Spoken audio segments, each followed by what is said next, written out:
I will make a very short summary of what is the log vision. Then we will have Vincent with the professor who help us to define a bit management models, the difference that can answer to our raw problematics in the log and can be also a global discussion for maybe more. We will present his report, and after that we will focus very quickly on what we call about a log community.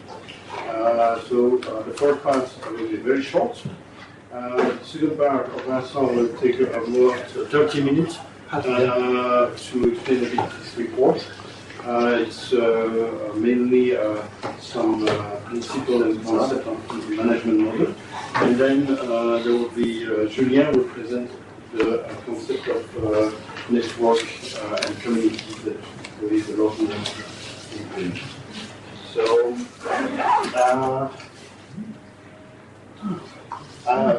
I have only 2 slides, so I'll make it perfect. So my first slide, it's a very small slide, but it's resume the log strategy. In fact, just to put you a bit in the past. So as many of you know that the logistician in the past was in charge of the log, the supply, the ITs, and all this stuff. So in the last, let's say, period of 6 years, so the log is not anymore in charge of the ITs in the HQ. Now there's an IT department, and we are collaborating with the ITs for the ITs in the field. And the supply part is now given in the hand of the Department of Supply. So then we was reminding a log, and then we had a lot of discussion inside the log department. But if we don't do IT, if we don't do supply, what we are doing? So most of you and most of people say we are do techniques, we are technicians. But in the same times, there was a lot of discussion that, okay, so we have a lot of technicians, but a lot of logisticians or log are not technicians. Myself, for example, I'm not a technician. I don't have any technical background. I get some technical background with the use, but there's a lot of people that have no technical background. So, but who are there? They are what we call in the past the log polyval. In long time ago, some of them they call them MacGyvers or whatever. So, but then we said, okay, can we try to clarify what is the purpose of a log? And if they are not only technicians, what are the purpose of these log people? Then we find an answer that the log has a responsibility to build the environment of the medical activities for the medical people and an environment for the beneficiary. And to do that job, you should not be a technician. You should be somebody who are able to organize an environment. What does it mean? It means that you have to organize an environment to make mobile medical activities, to build hospitals, to make a distribution. It's an environment where something happens. And for that, you don't need a technician. You need to be a technician. You have to work closely with the technician. But I mean, at the same time, okay, so with the split of the log and supply, we cannot call us anymore as a logistician. Because if you go outside of MSF and you ask the logistician, you will get directly somebody who is take care about the supply. Because the logistician is somebody who has knowledge and the training and capacity to manage supply. Then finally we say, okay, we want to stay a log because part of this huge family is a log. And we are not only log technician, but we decide to call that tactician because it's nice.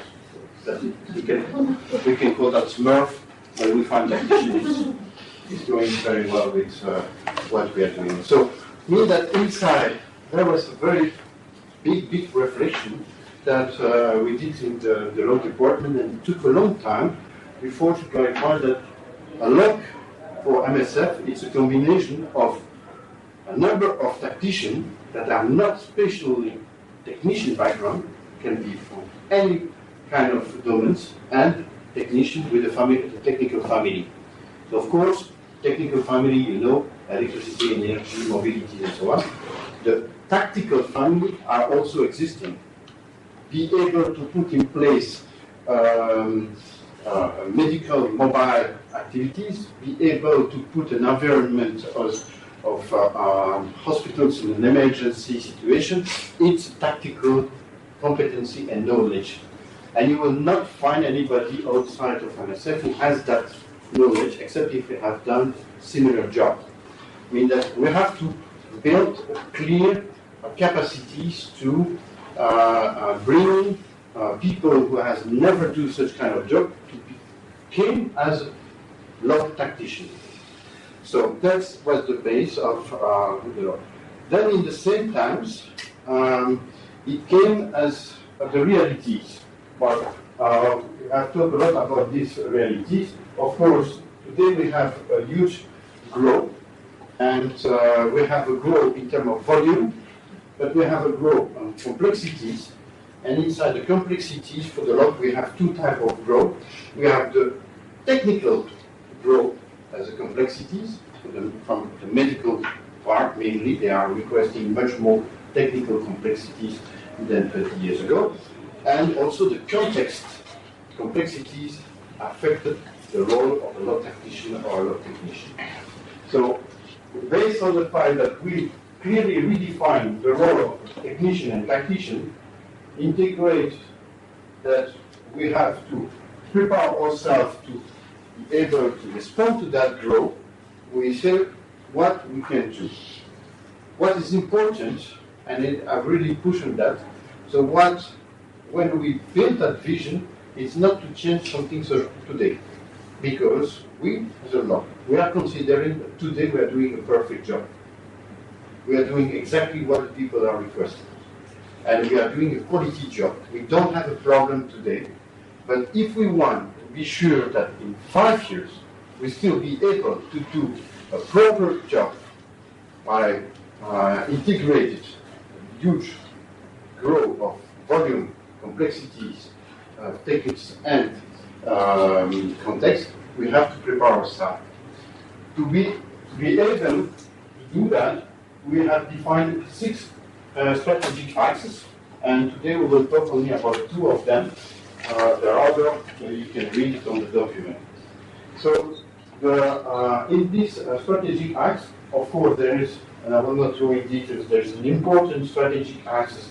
We're talking about the tactical family, and the objective is to be able to bring in a first mission, as a never do such kind of job, to make them experimented logistician, tactician, much more fast than in the past. And I take my experience.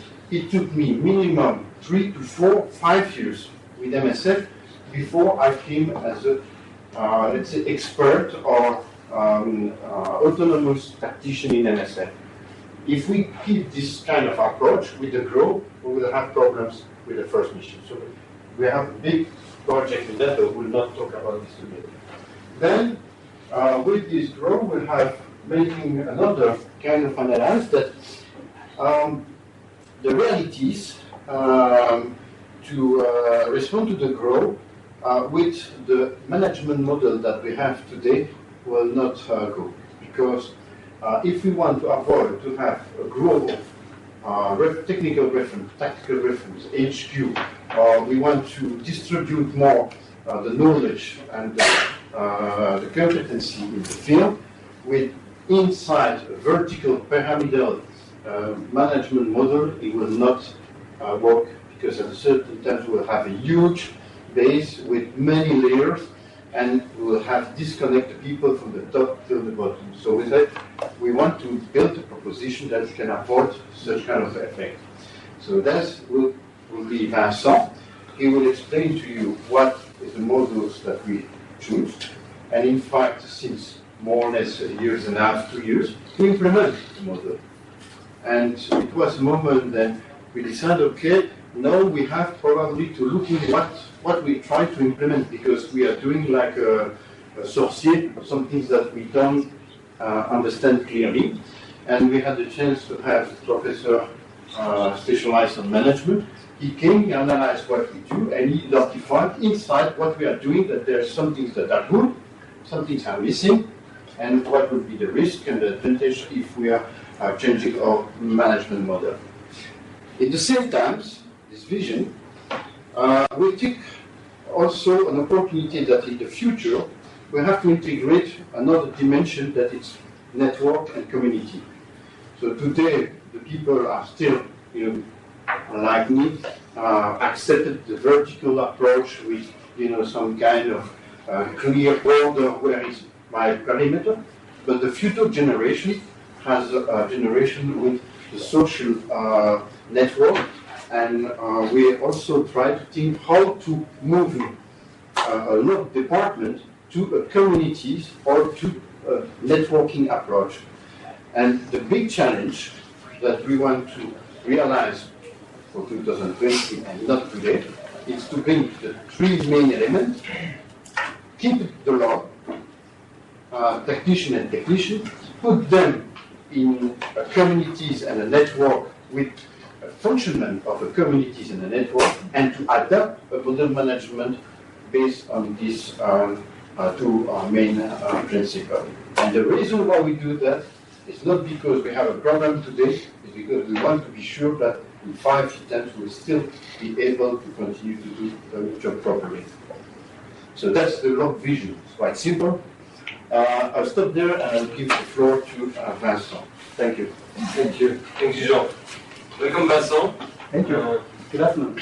Good afternoon.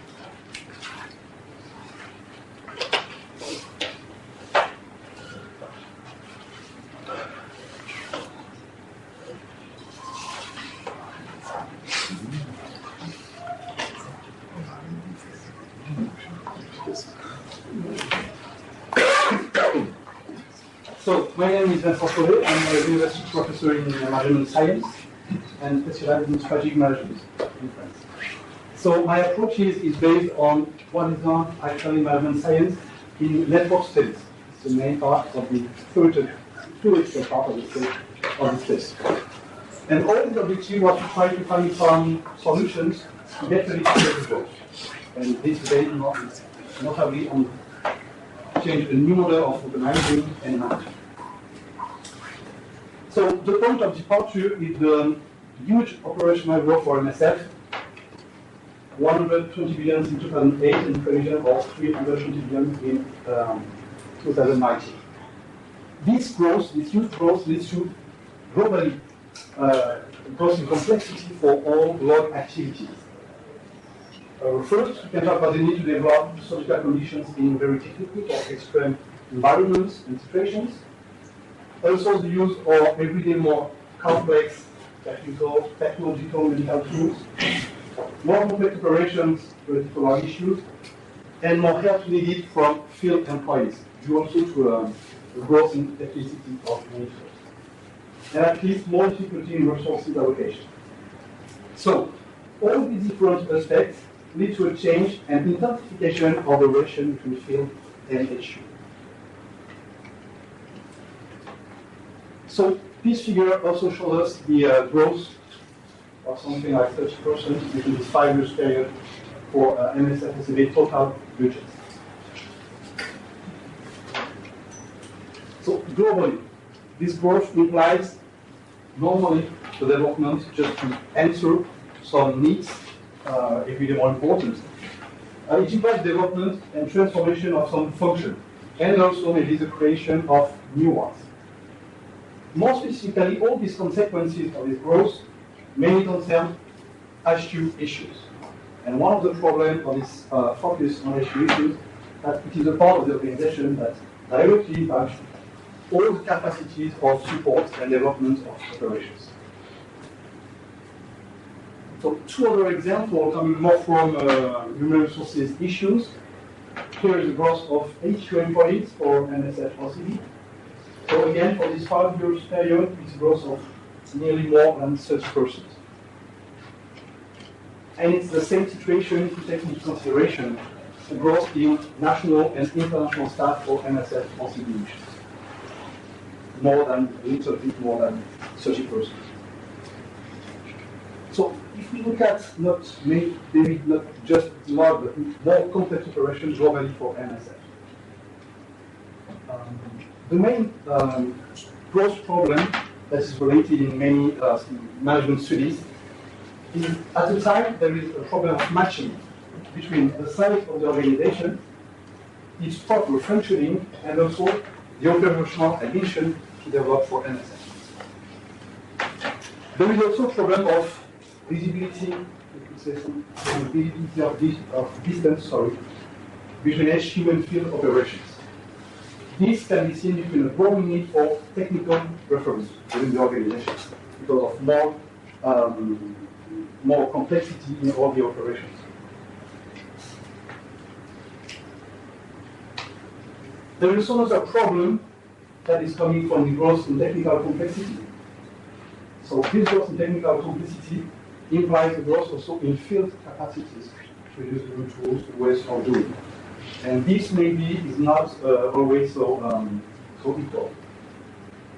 This point is not, really particular to MSF. It's a more global environmental situation that is towards more uncertainty.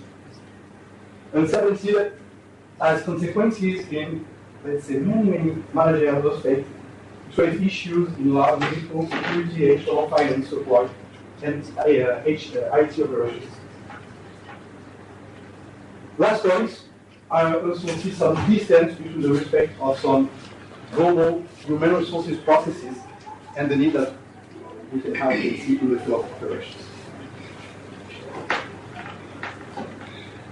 So, this figure is a result of meta-analysis on growth. So, obviously, it is for firms looking for profits because it's an analysis of the Fortune 50 firms, the biggest firms in the world. What you can see here before is the growth of this firm. So before entering the index of the Fortune 50, growth is very important. Okay? As soon as they enter this index, the problem is how to maintain growth, how to sustain growth. As you can see, the figures go down. And sometimes it's, let's say, really critical. So what can we say? First, most large companies struggle to grow once they reach a certain size. So what is difficult here to determine is the threshold that we can see that is different if you look at different companies in different industries. Second point, the growth is really strong before companies enter this index, growth drops dramatically after inclusion. 5 or 15 years after inclusion, these companies actually shrink. So there is a real problem to know exactly how to maintain and how to sustain growth. For the moment, there is no real solution that can be advanced by management research. Two domains made a lot of studies on this problem, on this issue. If you look at the strategic management research, there is one solution, which is one of diversification. So, think about it, the solution concerning diversification, we just put in the question what other activity NSF can do to find other sources of development. If you look at organization theory research, the idea is to work on the structure of organization with the idea to go from a more hierarchical structure to a more flat structure. This idea is just to come from decentralization to a more distributed model. But at the end, there is no real solution for growth at the time. What is effective, I would say, in management research is that the more important thing is just to try something. Because what is critical is inertia, just do nothing. This just handle the result we saw before. So, this analysis brings some questions about organization theory. First question, do we have to leave bureaucracy away?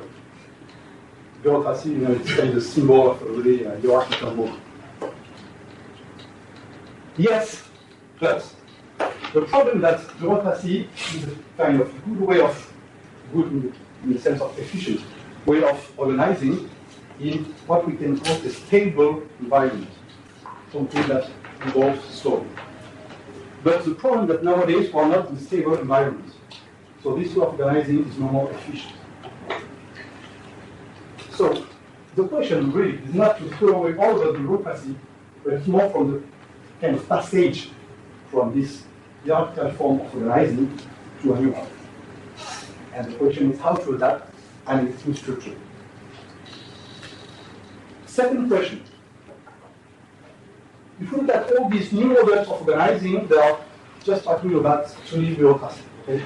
So, question, do we still need bureaucracy in our structure? Yes, obviously. There is some things to say about that. They will not really accept it as in any kind of social organization, either human, animal, biological. There is always a certain level of hierarchy. So the idea is not to put, away all of the hierarchy, but as say Gary Hammer, there is a kind of pressing need to limit the fallout for top-down authority structures. The third question, do we have to cut the end of top management? There is one quite famous CEO, whose name is Roger Carrington, who said a good start would be to scrape all the top 5 levels of management, including myself. So this is not my idea at all. So this question may lead to some misunderstanding. The goal is not to push away all managers, but more to go to another way to distribute power and authority in the organization. This is really different.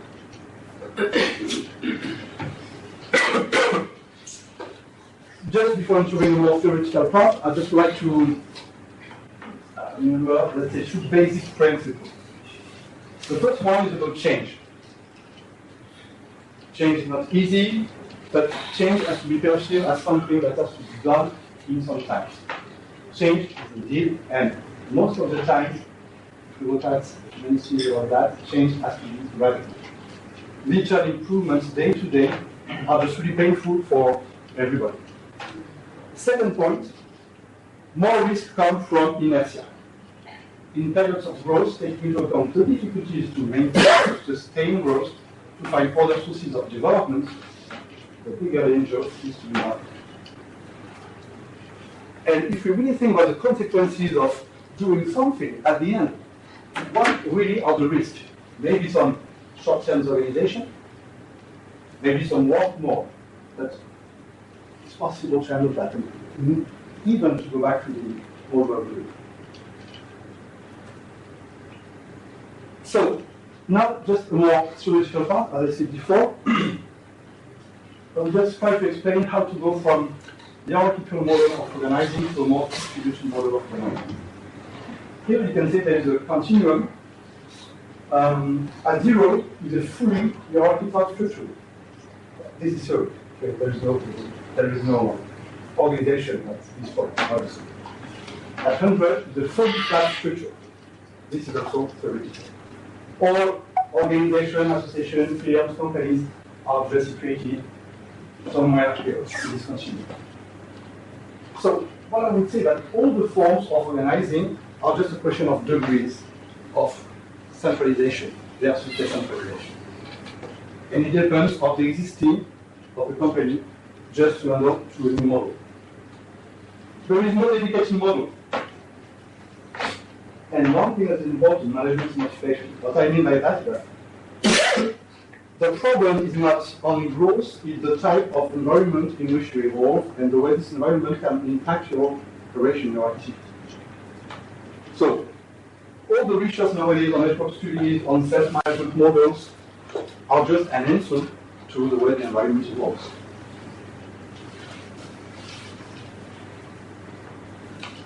So these are 2 classical representations of what we call decentralized organizational structure. The classic one is the form of an organigram. There's a kind of decentralization of authority and a look for proximity with the environment. This is exactly the same, but in a network studies graphic. Here we can say all little points here, we call it nodes. Nodes because it can be individuals, it can be teams, it can be services, it can be departments, it can be also organization. Okay? So if you look at all the peripheral points, let's say individuals or teams, you can see that they hold only one type with another people. So they have only one communication channel to exchange.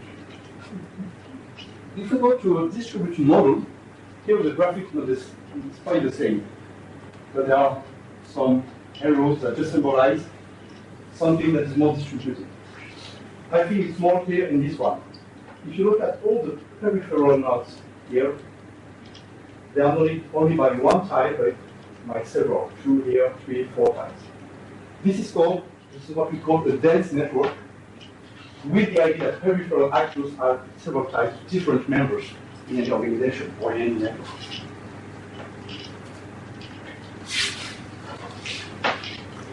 So now I come with two really central concepts in network studies.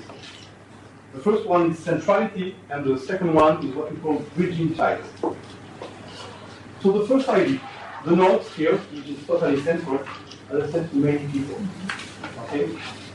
So this access to many people give access to information, but also some reputational resources.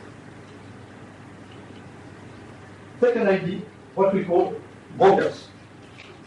Brokers are people that have access to different networks. So they have access to people at the periphery of the network, but also people at the core of the network. And also they have access to, let's say, employees, either on the field or whatever, but also to top managers. So from peripheral units, they have access to kind of diversity of knowledge, many different sources of knowledge, many different people. And from top management, they have access to more private knowledge, they have access to some support, and they can also get some lobby.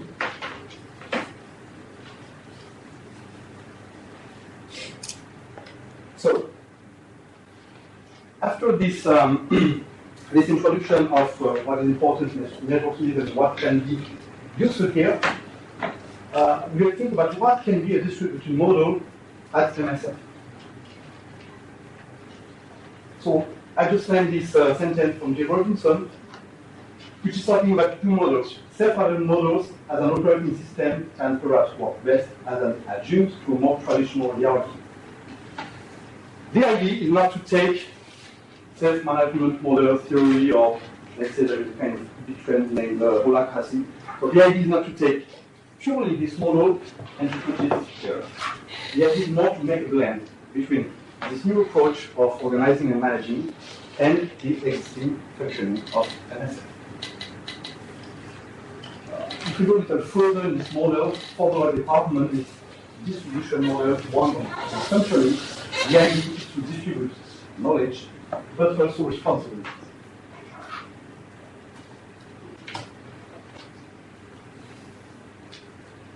So, obviously, I just like to provide this is not an extreme solution, it will be more, in brackets, a restoration approach, meaning that the idea to change, but also to introduce some new management mechanism, just to try to create some more proximity and to be able just to maintain growth.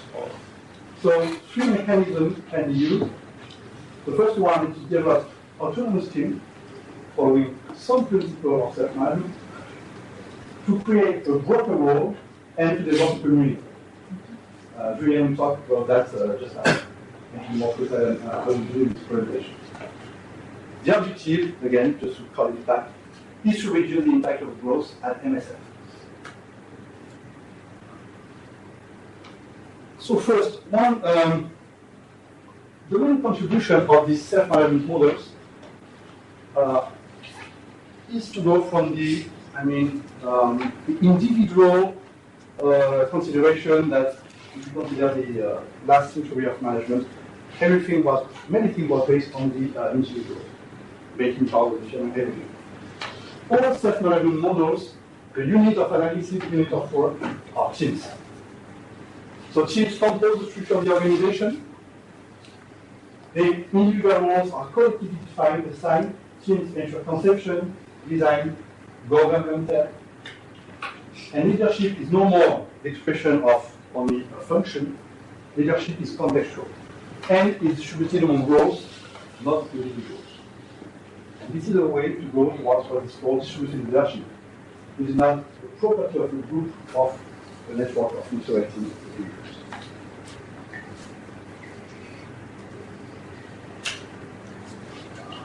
Second aspect is the broker role.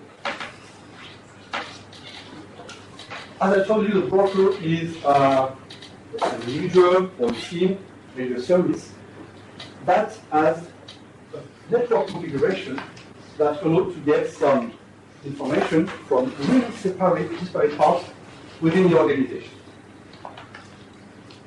So, why I do the broker here? That it can support and diffuse the new logic of organizing and management.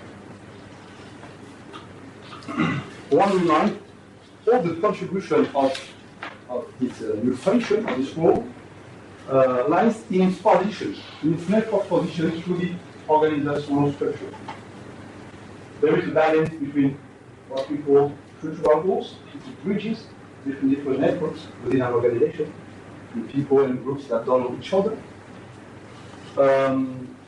But in the same time, this is an individual or a group that have close ties with others. They really know them. They have contact with peripheral actors, but also actors at the core of the network, and with peers, but also with top managers. So nearly all the contribution of this kind of function is to have a really specific network composed of three different links and ties. So just to show you the results of multi-data analysis, that's 80 research papers on the role of the broker. So what are the contributions of the broker? So it was in different industries, but if we kind of synthesize this, we find 5 really good contributions. For advices, problem solving, for decision taking, for coordination between, again, disparate units, departments, also from getting support from top management and at least from knowledge acquisition and integration. But how can we just develop this function here in MSF OCB, in the log departments? So, with all the interviews I have, I see different people, different persons working here. And my impression is that this role could be handled by maybe 2 distinct functions: head of missions or maybe hotel. So why? Because they have ties with, because of their functions, they have ties with many different people. With the core of the network, HQ, obviously different departments, but also with the periphery, people on the field of operations, and also with national contingent individuals. So maybe these people have already this kind of role, even if they don't, are not really conscious about it. The second idea, there is, if you look at the configuration, the structure of MSF, there are 4 steps from the DO, COHM to the FC. We constitute, of course, the red line. One possibility to reduce distance, to make more visibility, to be to distribute roles in a different way. So, this step in the red line is not a kind of wide mechanism, just try something. It will be really a kind of organizing principle dedicated to handle roles in reducing distance between some people and in creating new ties between groups, different groups.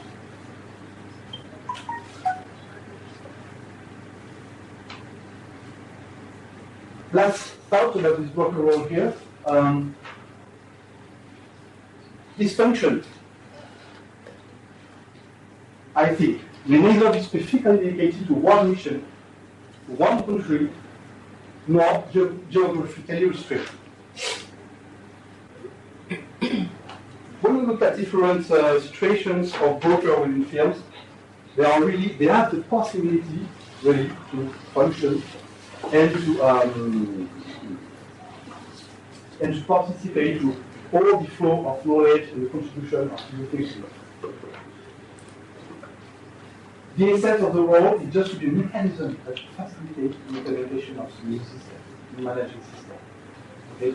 It's a kind of facilitator to implement the new system. Obviously, it will only work if it's fully accepted, once by the red line, but also by field employees. The last idea is to develop a community. Also, the community as a tool may contribute to implement this distributed management model.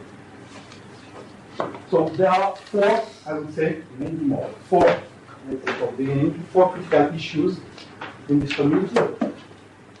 Participation and new of the community, and it's about the fields of operation and interaction. Community is one thing, but just attached to the community there is what we call knowledge database. And the functioning, we need to be sure that the functioning, the efficiency of the community is also dependent on the efficiency of the knowledge database. So there is a fitting role of coordinator operators. They have to help develop this knowledge base with all related to national employees contributions. Also, the database is linked with the knowledge platform, which is under construction in the HR department. Lastly, the last point is the question of availability of the people in the field. The question of time versus competence. Giving the information does not ensure that the problem is solved.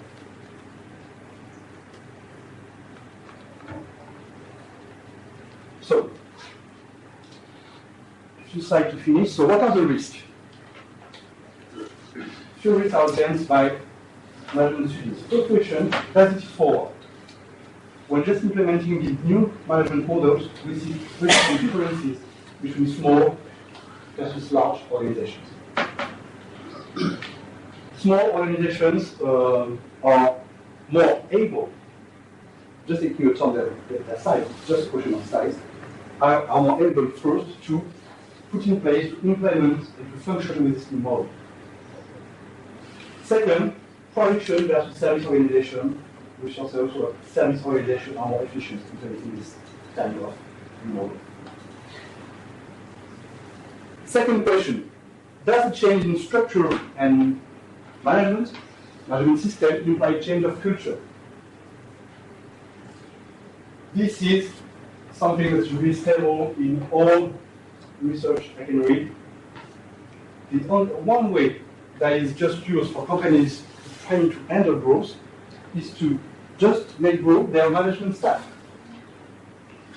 But at one point, if you consider the culture of one organization, there can be some problem between different types of culture.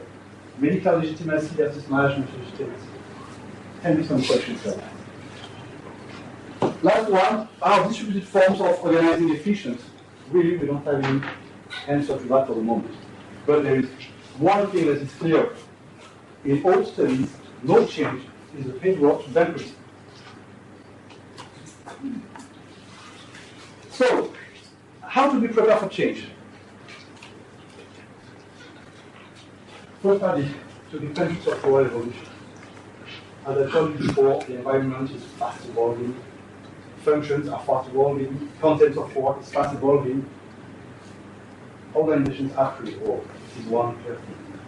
The second one, everybody is concerned, because if you change something in the right department, you will obviously have consequences in relation with other departments. So, in this sense, everybody is concerned. Top management support is not an option in the way that this will change. And the last point, managerial stability is needed when launching the process. Because it's really important to have people just present to handle this process. The last idea I have from an article from the AGR, the Harvard Business Review. It was one consultant that just make mission in an organization. And one of the conclusions is, okay, here you have really smart and competent individuals to explain them how to do their job. They already know that. What we have to do is to give them autonomy, resources, some means to make change, to do their job. So, I will finish by that. What's next? First, I think, which is important, is to diffuse and to explain this new model of managing and organizing. I've seen a lot, but also outside a lot about it. The second idea we really have to work on again is to better understand the value and contextualize the notion of the broker for the large department. The same idea for the community, large and continue to develop the community and efforts. And at least there will be also some work to change some processes, not only with the HR. And at the end, we have to go. So, at the time, we have to go. And to try it. So just to finish, I'd like to say many thanks to all MSF employees. I meet many people here who take me some time for interview and all things, so I'd like to thank them. And many thanks for your attention. Thank you. Thank you. Myself. Thanks, Vincent. So if you have questions, I propose that you leave it after. So what we propose so that Julia will making some things more, let's say, contextualized. So that's what we already did as the communities and the network. But at the same time, just one word in that. So if you want to read the report, please take your time. It's going very fast, this kind of concept and principle. But when we launched this process, we realized that by default we put in place some things that are on the right track. Some part was missing. So sometimes for this all the concept of the brokers in another management models, we didn't realize that it's so important. So even today we don't know exactly what it is. So that's why one of the steps is really to try to develop and to understand better what is that. So also that we have not yet understand clearly what are the impacts of changing management models to the other department, mainly the finance and administration. So we have also to analyze if we change such kind of concept, there would be impact. So we have also to do this analysis. So thanks for your report, because your report is giving a frame that now we have to study and to go much more deep in a certain point. So, working? Yeah. It was. It works. So normally just for 10 minutes. Yeah, it's a short one. I'll try to be as comprehensive as possible. So good evening, everyone. I think many of you might wonder who I am. So I joined MSF a year ago, last week. So we were first last week. And I joined to basically take care of the rollout of what is called now ShareLab, which is the community platform which will allow anyone from the community to interact with one another and exchange information. That's the agenda of this short presentation. We're going to look at observation that generated how we started thinking about this new managerial model. We're going to look at the log community and explain what it is and who is included in the log community. Then what we're going to do with this log community and then the conclusions. I don't think I'm bringing anything new by the end of the day now, but the future of, that's the first observation, is that for the future of logs, we realize there's going to be a huge increase in the amount of activities, and as well as complexities in terms of technicalities required, and more varied context. The second observation is by looking at how today the hierarchical management system is set up and how the provided support to the field also reflects this hierarchical model. Might not be sustainable in the future, looking at observation number one. And so this is what we've observed and what we're trying to prepare for the future. So what would be the solution? Well, option one would be to keep on increasing the teams on the field, the teams at HQ, and do this forever. But is this the most efficient way to look at the problem? Maybe not. Let me take a parallel example, for instance. Here at HQ, we're already struggling now a bit with office space. And, well, the first solution would be buy more space and keep on increasing the space that is available. But if we look at it from a different angle, maybe promoting working from home once a week or promoting flex desks would be a first solution in that direction. People would relay one another with the same amount of space. So you might see where I'm going at. So the option two would be to make the most of what is available already within the log department. There's plenty of knowledge, expertise, and experience that is already in the log department, but not as accessible as it could be. And the plan for this is to change this traditional support line and go towards a community approach. So what is then this log community? Well, we consider anyone who's working on the field at HQ and in between missions to be part of this log community. And we want to point out that, for instance, on the field, we don't make a difference between the national staff and expats. If we're looking at numbers, today we can count about 700 people to be evolving in positions that require tactical and technical activities. And if we look at the whole log community, this totals to 2,000 people. Actually, this log community already exists, but exists a bit in informal networks. What is a network? A network is a set of relationships, interaction, and communication between members of a group or the log community here in this case.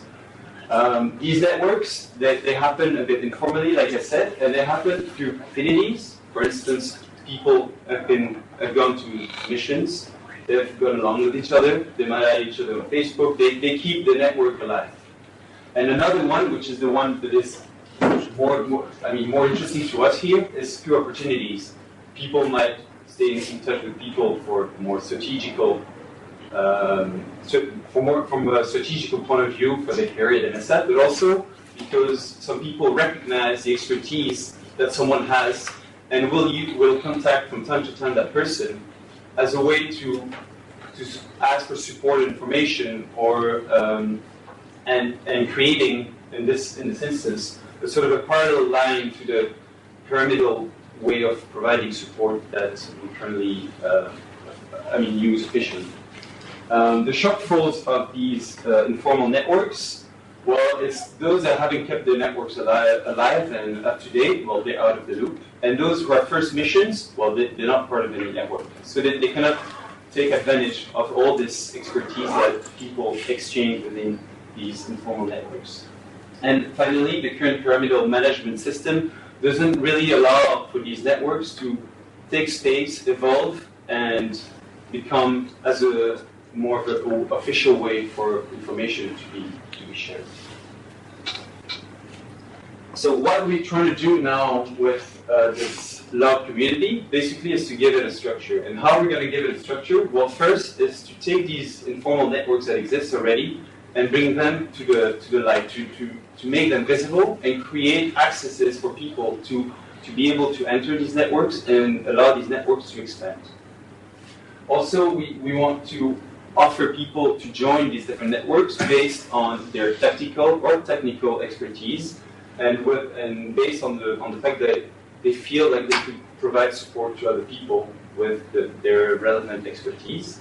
And in the end, people would not refer to a named expert in the hierarchical support system, but more to a network of experts that could provide support to the person looking for support. Finally, not finally, two more points. The community and the networks now will become, well, in this system would become the authority and not a singular individual. And the community, through interactions and mechanisms, would validate whether the support provided was efficient, was relevant, and was to the quality that was expected. And then finally, the last point to make to structure this community is to officialize this log community as the number one support tool. By which means, well, there's 3 points. First, it's a cultural change. It's a group effort. Everyone needs to change a bit the way they're transferring or giving out responsibility. People need to be more transparent. Give more empowerment to people because they trust more people. And in the end, it will give people more autonomy and in the end, more accountability. It's also a managerial a managerial model that needs to be changed. We cannot let the community happen like this in a bit of a horizontal communication line while keeping the vertical siloing line of communication, of managing. And then finally, we need to provide a tool, which is Sherlock, which is what I'm working on. So now this is a graphical representation of how these networks will be built. I try to make it as simple as possible, but it's also a bit complex to understand, but let me guide you through. So basically, you got the whole community with people inside the community. Then people would join various networks of expertise, whether they consider to have certain tactical expertise as well as technical expertise. For instance, the Red Cross here has joined 2 technical networks of expertise and has joined 1 technical network of expertise. And in the end, people would send their requests to communicate with these different networks of expertise, and these networks of expertise become the referent to provide support. So now already in conclusion, so the benefits of moving towards such a support system. Well, first we'll facilitate the expansions of these networks, which in the end will allow the person looking for support to benefit from a larger array of technical or tactical solution provided to the solution. We'll be able to identify but also locate where new experts are. And that will be quite useful in, for instance, in HR pooling, when we need to put people on certain projects and mission, we'll know where that expertise is located.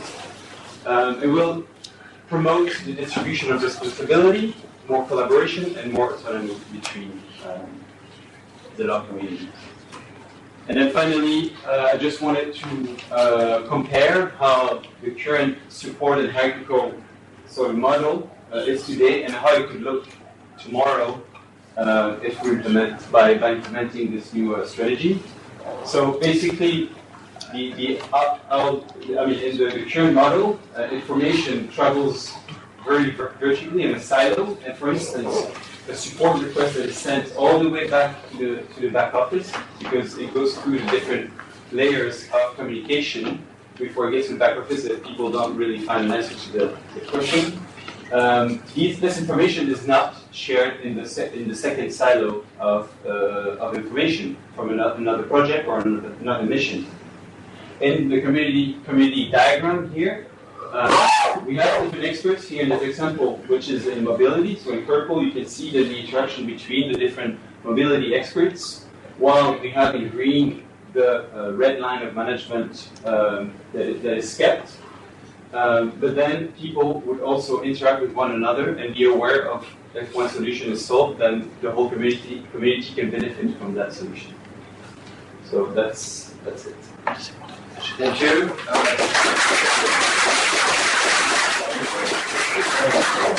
Okay, just now I'm just considering on the board level if you have certain questions of clarification. Clarification, yes, but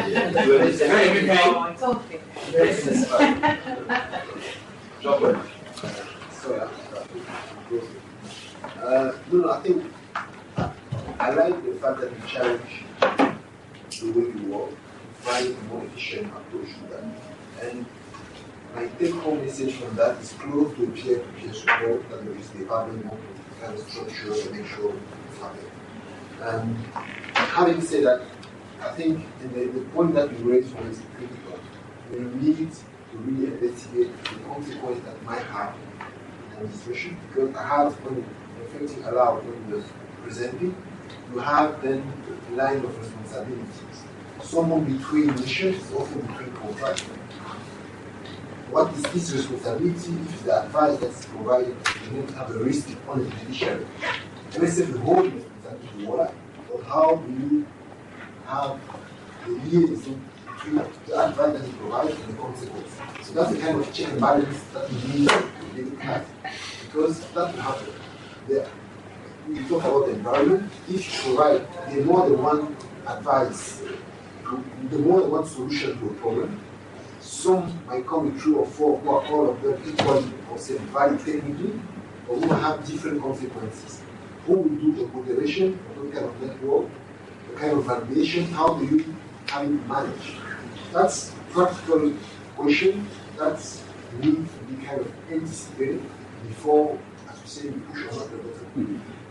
And definitely, if we manage to materialize that kind of peer-to-peer support efficiently, definitely we gain efficiency and the speed of what we do.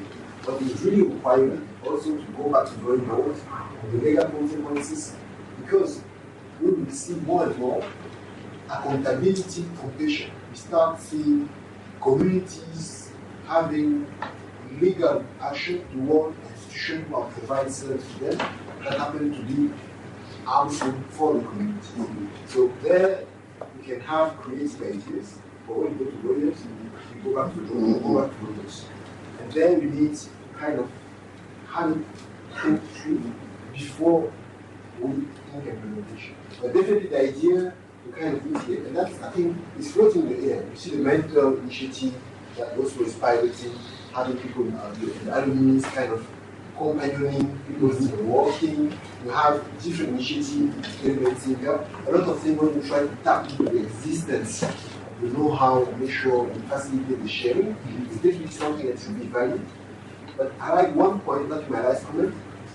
You clearly said to go toward that kind of endeavor, you need to have managerial stability.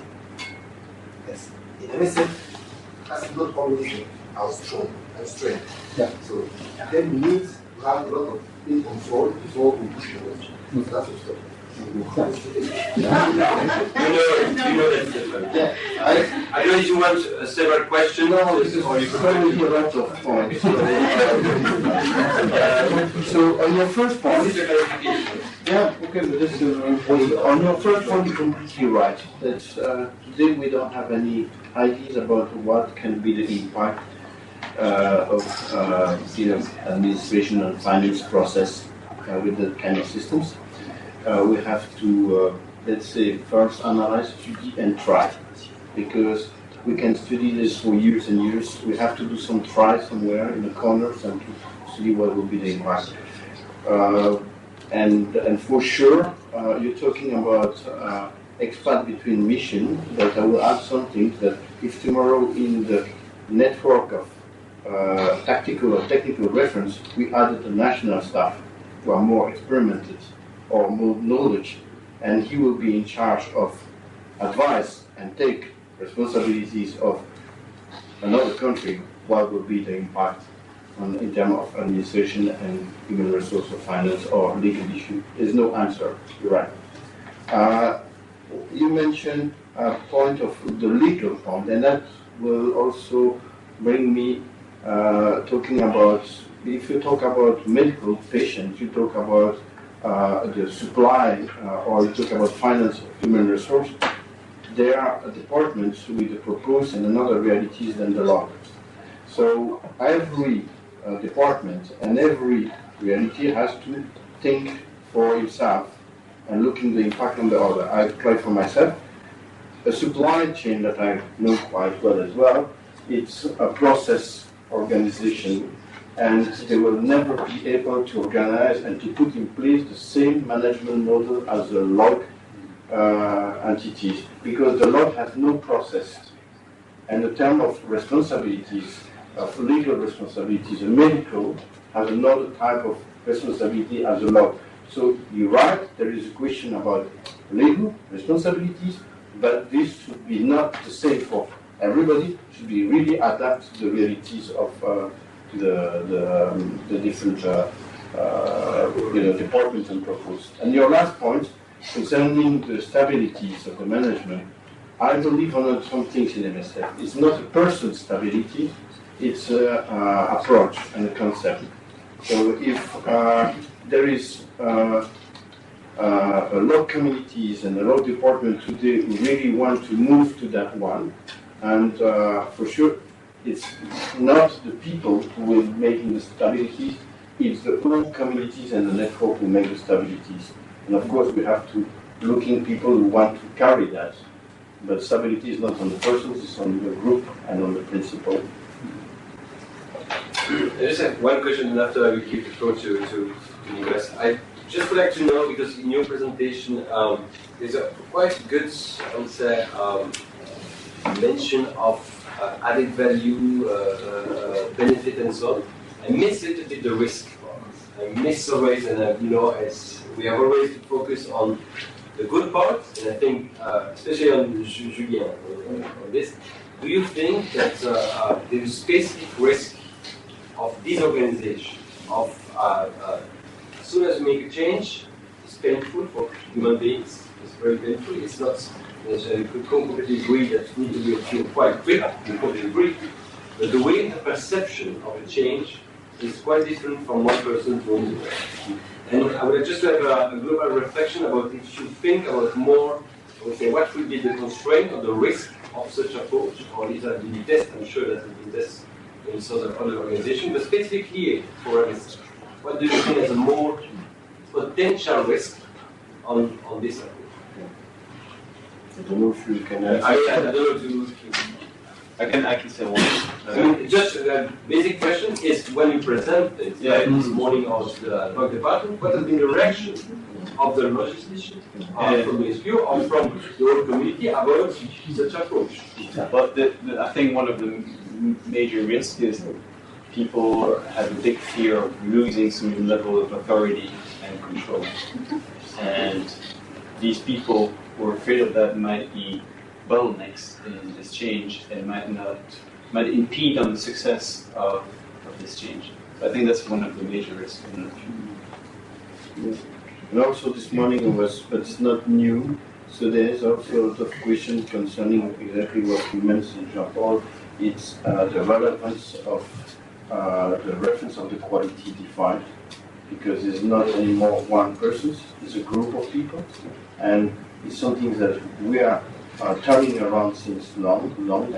We consider as a very important one, but it's clear that the answer on that, in terms of risk qualities reference or guidance on quality, and I'm talking about lab, I'm not talking about medical control, it's more a question to identify the right number of people to define the group of reference. It would be not 100 people. Could be, if you take the biomedical law, would be probably 2, 3, 4, maximum 5 technical reference would be appointed as a reference, and they have to be recognized by the whole communities.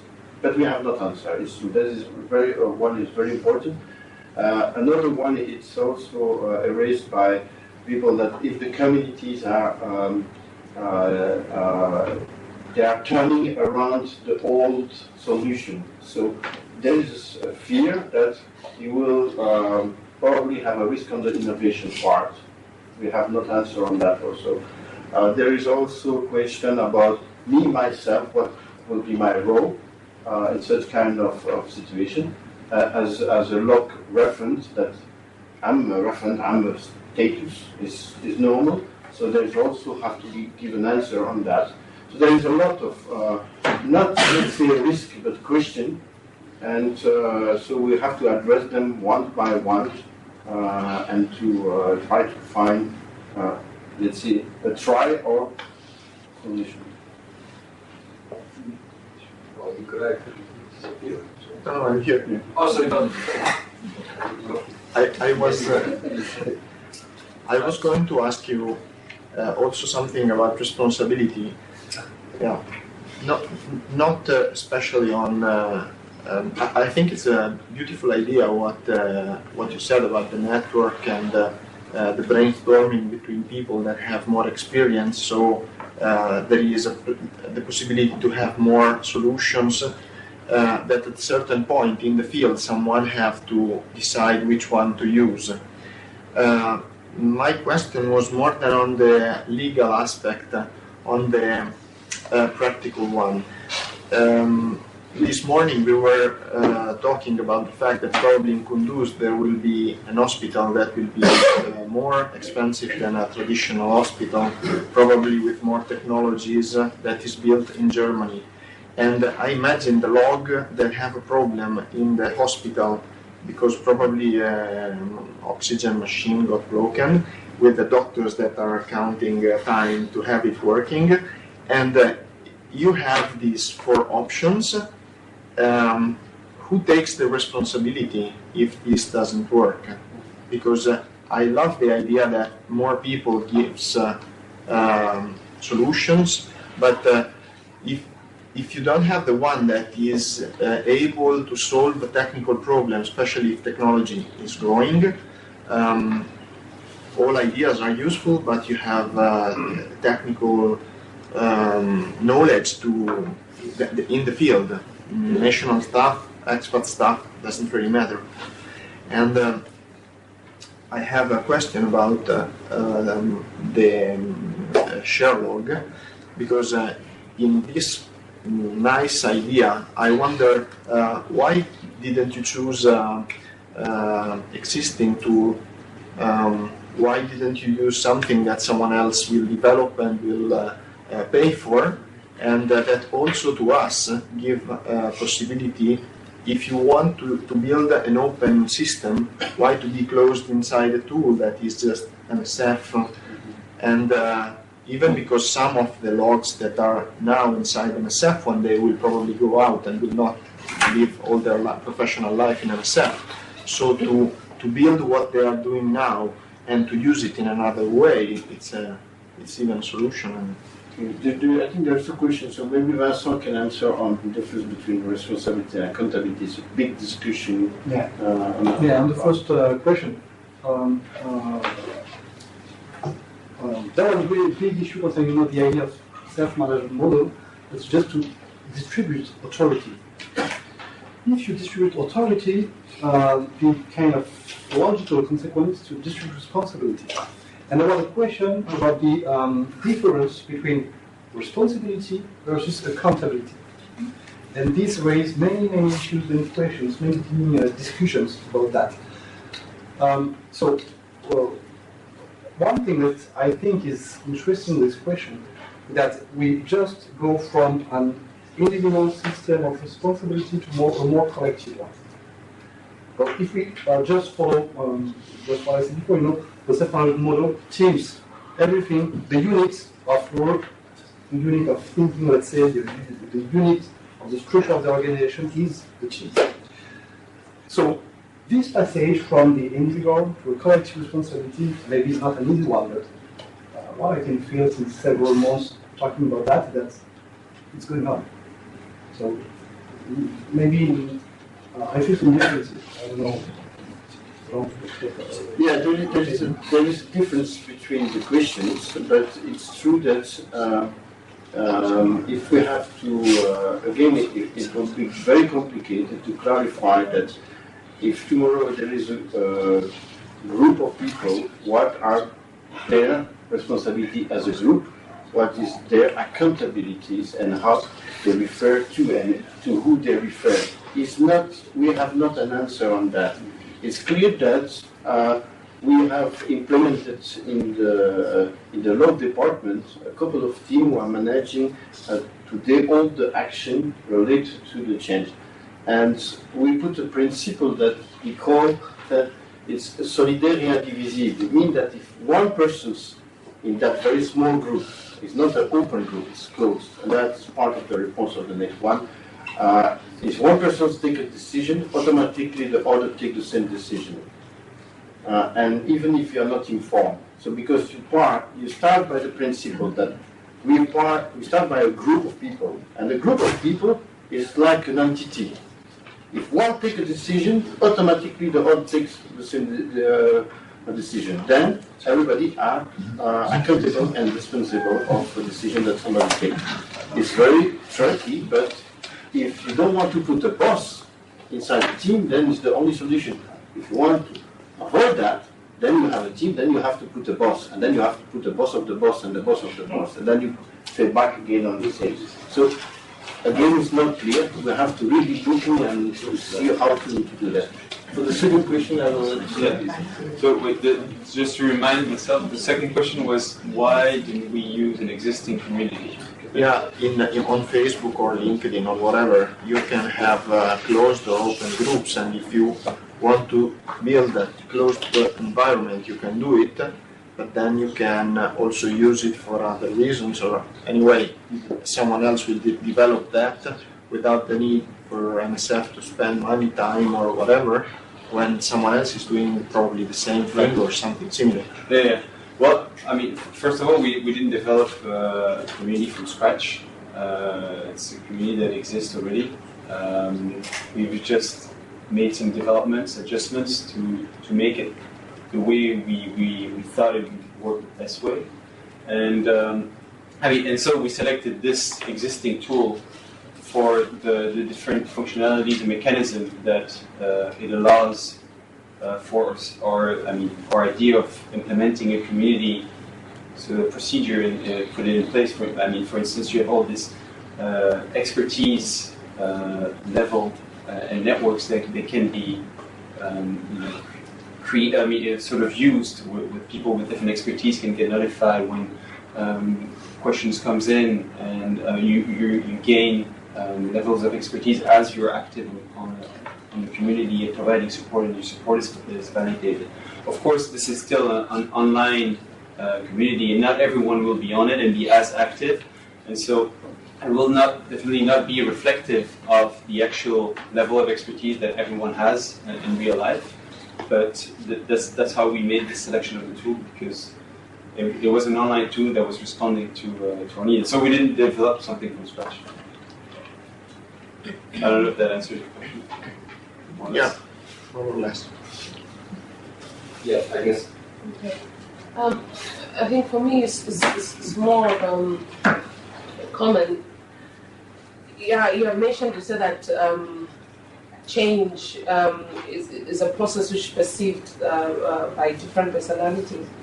And you have also recommended that for this concept there will be need to radically implement it.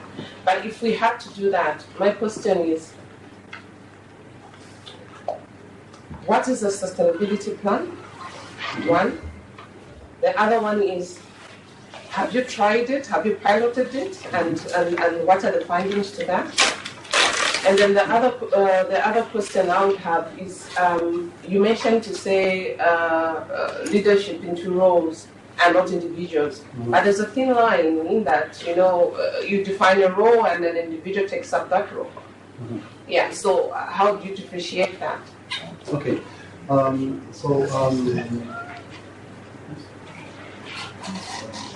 the second point, I already did this, let's say, kind of missions, but they were in a non-governmental organization. So this is one. There are several specificities that make, this kind of mission different. One thing that is really, one very crucial difference, is what we call organizational citizenship behavior. Here it's MSF. We don't make any study, but I feel it's really high. So one thing that is sure is that this is really different from other organizations. That's my point. So this is really specific, There is no dedicated model change like that. So even if I will have any experience in other NGO, it's not sure it will fit here also. Okay? This is what I don't think that's already your first question. I was saying, have you piloted it? What's the sustainability plan? Yeah, sustainability plan. So, yeah, this is one big question. I think we have to work again on it, because if we don't try to implement it, as Jean said, maybe in a little just corner, because consequences are difficult just to imagine now. One example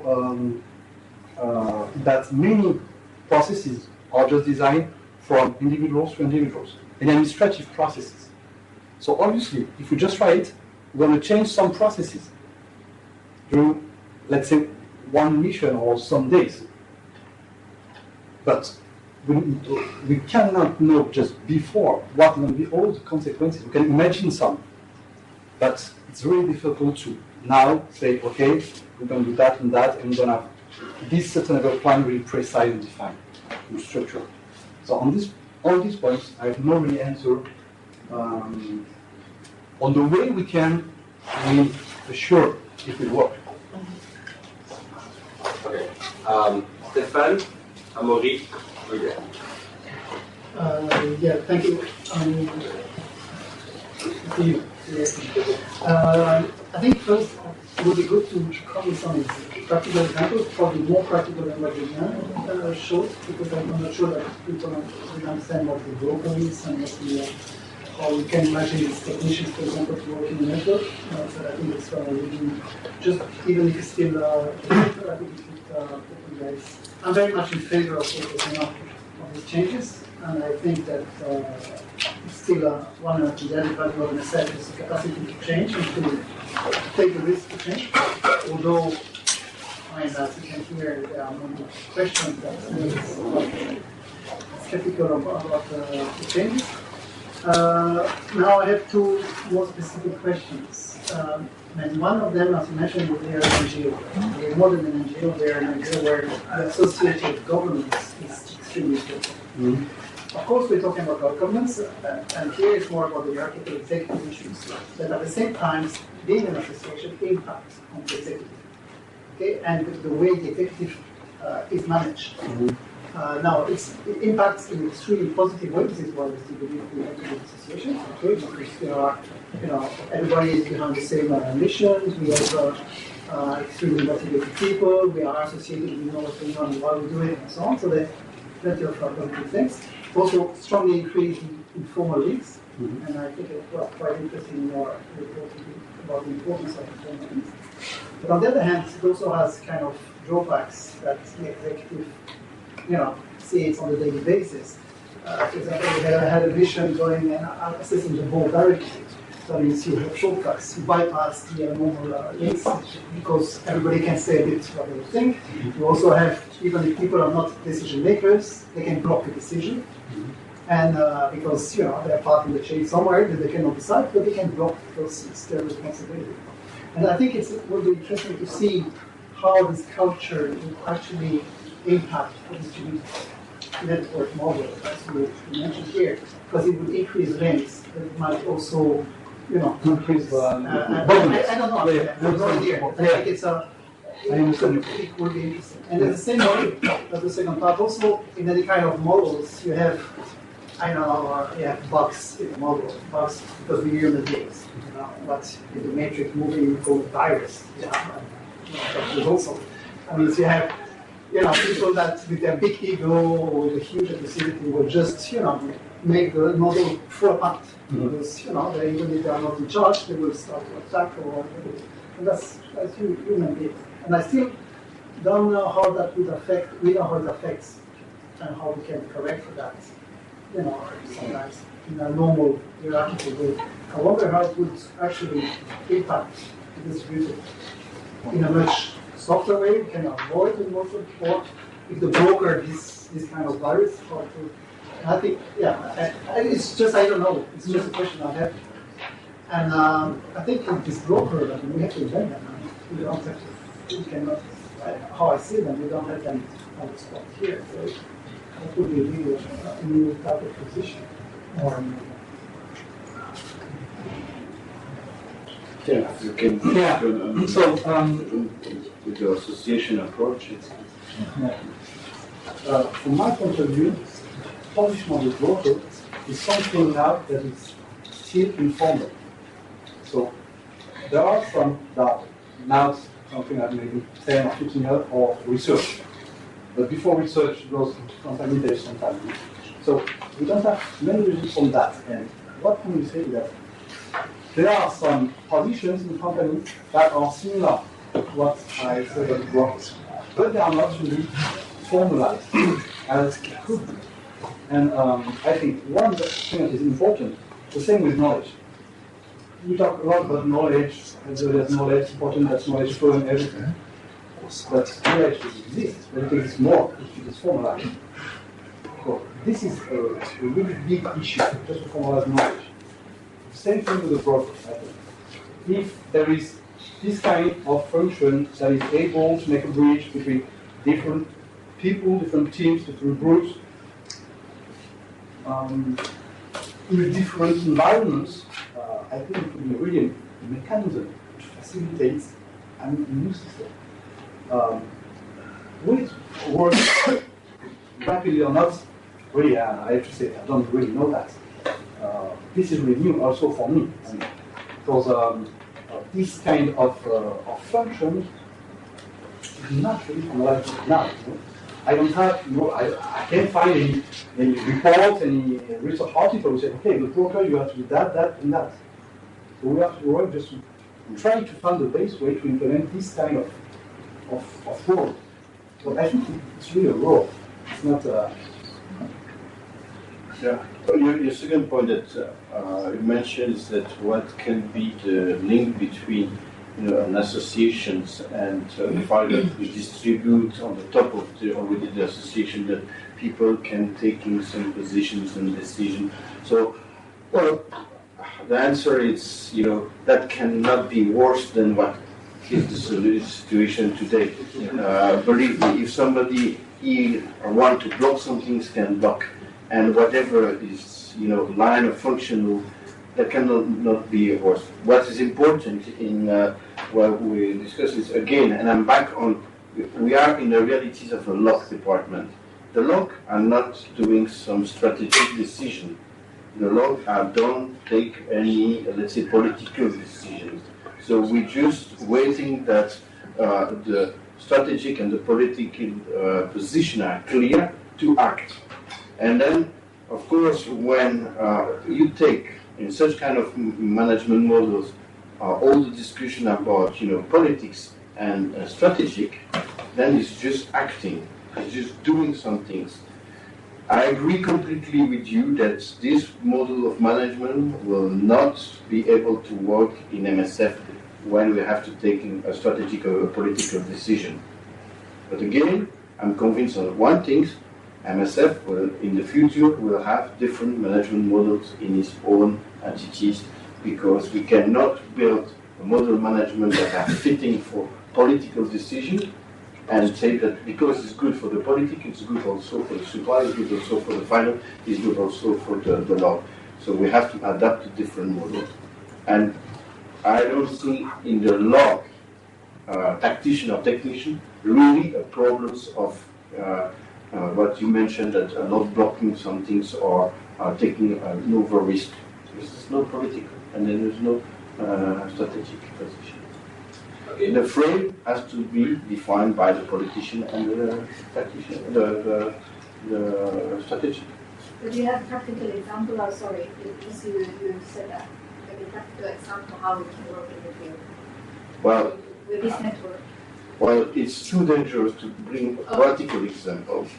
No, but you can, for example, take the family of the electricians. Yeah. Okay.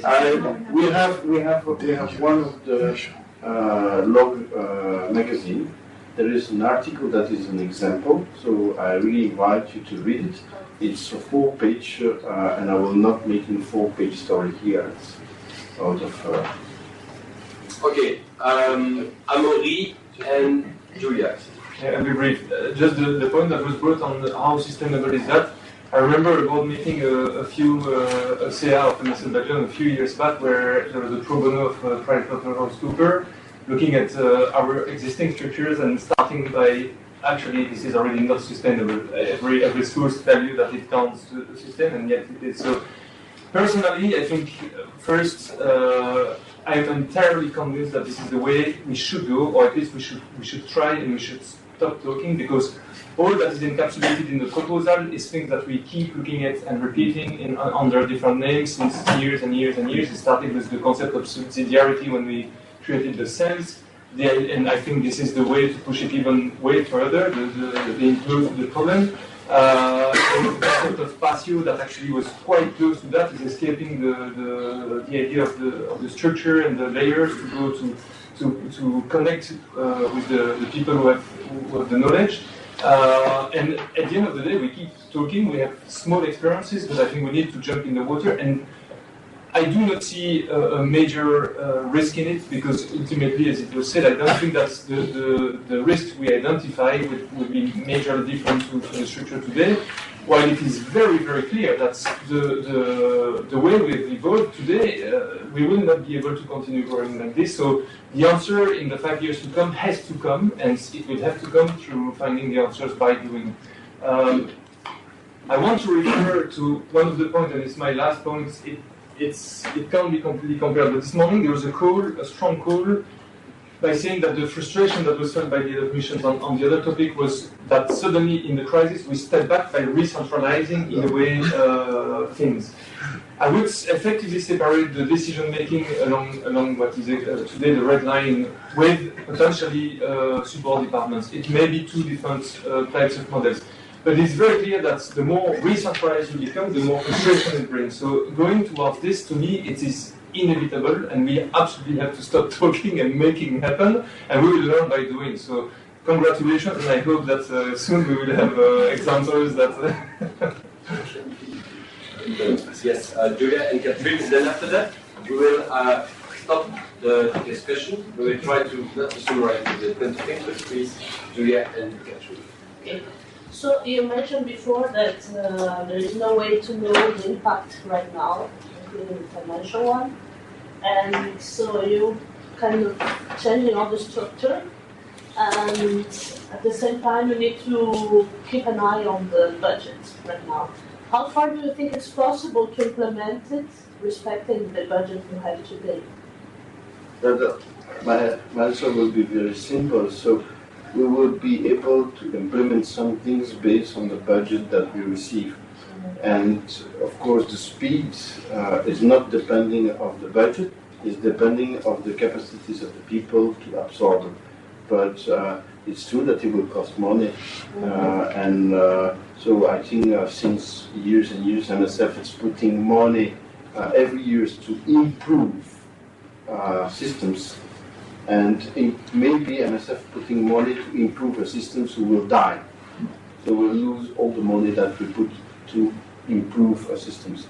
So maybe that money, we have to maybe say, okay, we stop to improve and we try to do something different. At the end, we don't know if it will work, but it's the same impact. If it's working, we go for it. If we fail, we fail. But improving can be the same. So the budget can be respected. If you give me 1 million, I will do it in 1 million. If you give me 100, I will do it in 100. Okay. That's zero, that's making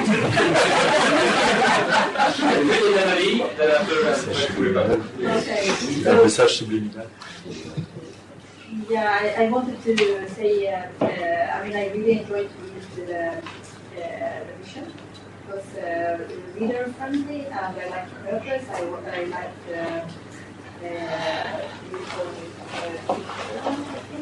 tomorrow. Where will be tomorrow? The parts I liked a lot is I think what you're talking about now, even though there's question marks, decentralizing and empowering the field, which I think is great. And as well that you're talking about quality and data. So congratulations. Okay, Annelie, I can give you the last question. No, I mean, it was actually more on that line, balance and if you can manage to actually, what we've been talking about for so long, the knowledge management, and to actually make use of the expertise we have in a more efficient way. Great, and I think it's, even if you have the hierarchy and you have the accountability, but that doesn't help us if the wrong decisions are taken or the less efficient decisions are taken. So I think it's, let's go. Okay, just to, you want to react on this, basically? No. Absorb. So, no, I think it's, the point that I will retain, I mean, I've read the different documents several times because at the beginning, to be very frank with you, and unless I have a certain difficulty to really see practically what does it mean. Not right now, because that's quite, I would say, easy in a way. What will be the consequence of this change in 5 years? And that's for me much more complex, but I retain one of your sentences where you say, okay guys, if you don't do nothing, if you just make the linearity, we go for the war. And that's, I completely agree with you, and I just support as well Amaury's sentences to say, guys, okay, we discuss several times, and now I think that we have found, you have found a way, a proposed way to tackle such issue. I think that then, by saying this, I'm quite positive.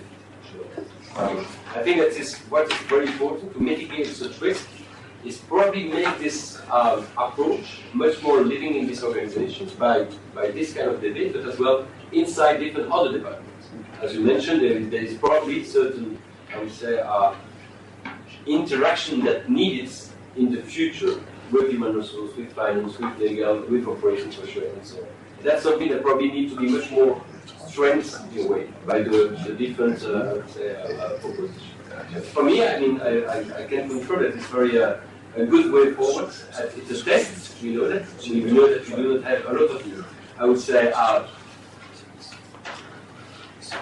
to get in English? I mean, it's certainty about if this will deliver something to improve the way to manage this proposition, and I think that we can support this as a board. At least it's a good thing to implement. Then if you are okay, we can just let the debate here, because more information and discussion to aware the board about such, I would say, initiative. I think that as well, one that has been several times repeated, on one hand, we would like to have a more broader, I would say, picture about the different initiatives from human resources and from other kind of departments to have a broader picture, but at least something. Yes. I think why not try to do please then document it? Yeah. That's because even if it's not positive, you learn from mistake if it's properly documented. That would be my, I'm not, again, let's make sure we can look back and know what we did. Okay, thank you very much for this. Thank you.